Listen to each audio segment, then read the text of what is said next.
सुप्रभात।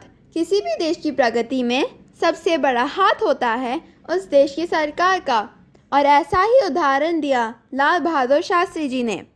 यह हमारे दूसरे प्रधानमंत्री रह चुके हैं।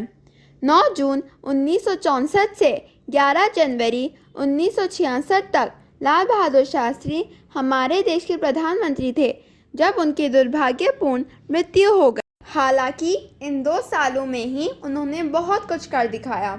2 अक्टूबर 1904 में जन्मे शास्त्री जी ने साहस, धैर्य, आत्मनिरंतर, शिष्टाचार और निस्वार्थता जैसे गुण प्राप्त कर लिए। सन 1928 में शास्त्री जी महात्मा गांधी के बुलावे पर भारतीय राष्ट्रीय कांग्रेस के एक सक्रिय सदस्य बन गए। इनकी जिंदगी उतनी आसान नहीं थी। गांधी जी के असहयोग आंदोलन में हिस्सा लेने के लिए शास्त्री जी 1 साल के लिए जेल भी गए।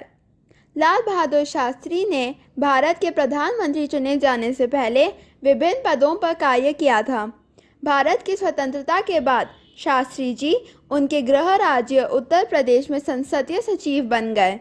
उसके बाद वह पुलिस और परिवहन मंत्री भी बने।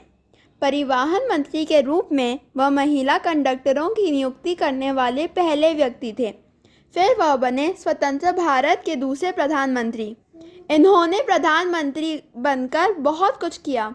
शास्त्री जी का नारा जय जवान जय किसान दुनिया भर में मशहूर हुआ था, और यह तब हुआ जब भारत में खाने का संकट आया।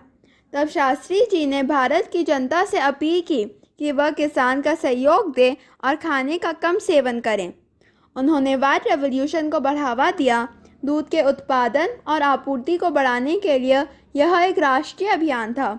आनंद गुजरात के अमूल दूध सहकारी का समर्थन करके नेशनल डेयरी डेवलपमेंट बोर्ड का निर्माण भी किया।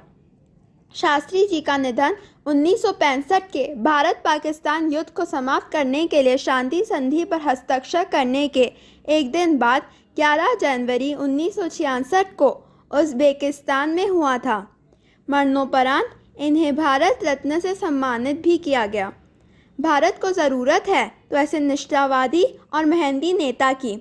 इन्होंने एक बार कहा था, आज़ादी की रक्षा केवल सैनिकों का काम नहीं है, पूरे देश को मजबूत होना होगा, और ऐसा करके भी दिखाया। धन्यवाद।